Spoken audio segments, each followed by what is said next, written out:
They called it the president's stew, but it filled 8 children's stomachs on one man's wages.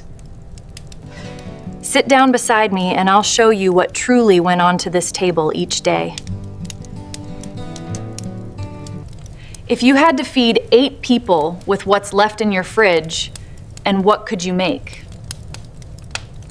Subscribe now, because the next video reveals another secret the Great Depression tried hard to keep hidden.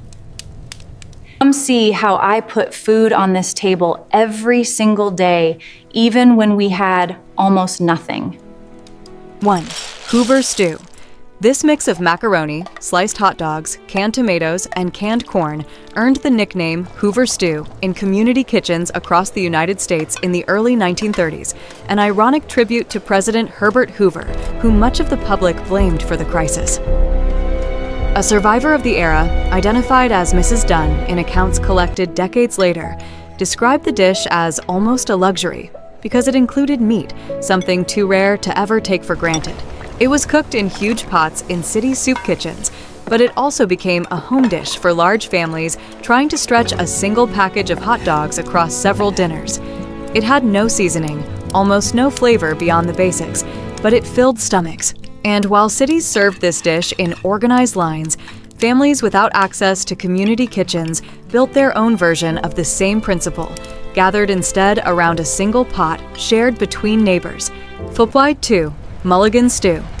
In itinerant workers' camps and on the edges of American cities, a communal tradition solved the problem that no single family alone had enough food for a real dinner.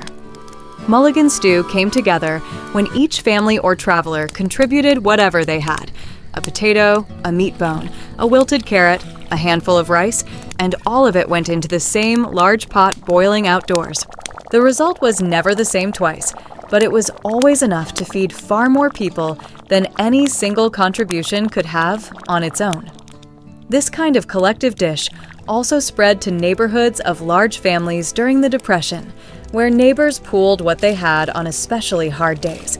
It was, in practice, a survival system built on mutual trust at a time when no one alone had enough.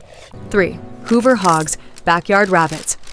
When butcher's meat became too expensive for families with 6, 8, or 10 children, thousands of American backyards turned into small rabbit farms. The nickname these families gave their own home-raised rabbits was blunt and not particularly kind: Hoover hogs, once again blaming the president for the necessity. Unlike hunted game, these rabbits were raised right at home, fed on vegetable scraps and backyard grass, and could be slaughtered according to that week's need, without depending on any store or butcher. A single breeding doe could supply enough meat to feed a large family for months on end. It was subsistence farming disguised as a backyard hobby, and for many large families, it was the difference between having protein on the table or not. 4. Liver and onions. When the butcher sold the prime cuts to those who could pay more, a cheap organ meat was left on the shelves that most middle-class families avoided: liver. Rich in iron and protein, beef or pork liver cost a fraction of any steak, and large Depression-era families learned to mask its strong flavor by frying it with plenty of caramelized onions. It became such a recurring dinner in large households that decades later it would still be remembered as Monday food in many American families, the day the week's budget was already too tight for any other option. Nutritionally, it was one of the most complete dishes on this entire list, even though it was one of the cheapest. And that exact contrast defined the menu of a large family trying to survive on very little. High nutrition, low cost, flavor a distant third priority. 5. Scrapple. In rural Pennsylvania, families of German descent had, for generations, already solved the problem of using every part of the pig after slaughter, including the parts most people today would throw away. Scrapple combined pork scraps, organ meat, and cooked bones, shredded and mixed with cornmeal and seasoning, forming a loaf that hardened in a pan and was then sliced and fried. During the Great Depression, this specific regional tradition became a national solution adopted by large German-descended families spread across several states because it could provide entire days of breakfast and dinner from a single hog slaughter. A single loaf of scrapple could feed a family of 8 for nearly a full week. It was, quite literally, the recipe for letting nothing from the animal go to waste, not even the parts nobody wanted to admit they were eating. 6. Creamed peas on toast. A single can of peas, stretched with a simple white sauce of flour, butter, and milk, became enough dinner to cover one slice of toast per person in a large family.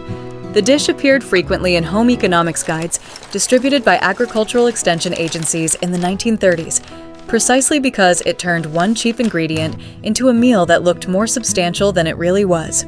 The technique of stretching white sauce over toast was applied to whatever canned vegetable was on hand. Peas when there were peas, corn when there weren't. What mattered wasn't variety, it was regularity. One hot meal every single day, even if it always looked about the same. For a mother cooking for 6 or 8 children, that predictability was worth almost as much as the food itself. 7. Welsh rarebit. When meat simply didn't fit the week's budget, a dish of Welsh origin became the most practical dinner solution for large families. A thick sauce of melted cheese, beer or milk, and a touch of mustard poured over toast. Welsh rarebit had existed for centuries, but it gained renewed popularity during the Great Depression precisely because it was one of the rare meatless dinners that still felt satisfying enough that an entire family didn't feel like they were going hungry. One block of cheap cheese produced enough sauce to feed far more people than the same amount of meat ever could. In some households, it was called No Money Monday Dinner, the dish that showed up when that week's paycheck hadn't arrived yet. 8. Salmon loaf. A single can of salmon mixed with breadcrumbs, an egg when available, and a little milk was shaped into a loaf pan and baked until golden, turning an ingredient that alone would barely serve 2 people into a meal capable of feeding an entire family. Canned salmon was cheaper and lasted far longer than fresh fish, and large families learned to stretch it as far as possible with breadcrumbs and finely chopped vegetables. The dish appeared frequently in newspaper recipes aimed specifically at economical housewives during the 1930s, always highlighting how many servings a single can could produce.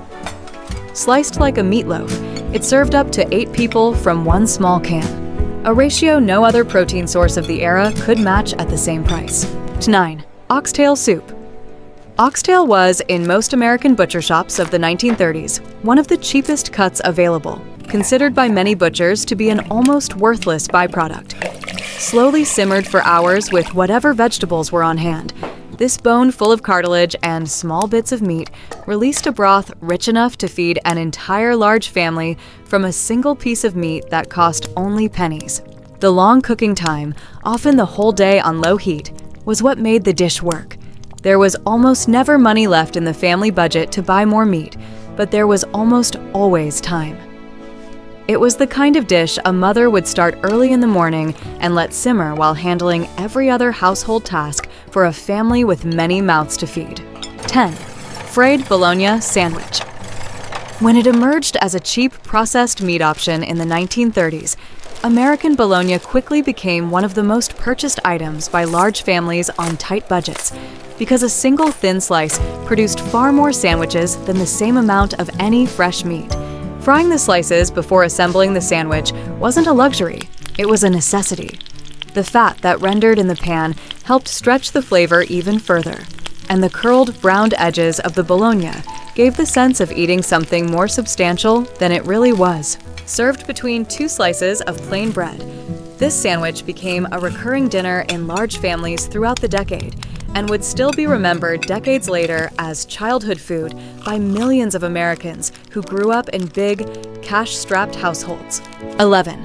Vegetable peeling broth. Nothing that could become broth was thrown away in a large family's kitchen during the Great Depression, not even the peelings. Potato skins, outer cabbage leaves, carrot ends, and celery stalks, which today go straight into the trash, were saved, boiled for hours, and strained into a base broth used to add flavor and volume to whatever other soup or stew was on the week's menu. Home economics guides of the era formally recommended this practice as a way to extract maximum nutritional value from every vegetable purchased, since much of many vegetables' vitamin content sits precisely in the skin. In a family with 8 mouths to feed, this total use broth could mean the difference between a watery soup and one that actually held the family over until the next day's dinner. 12. Poverty pudding. When all that was left was bread too stale.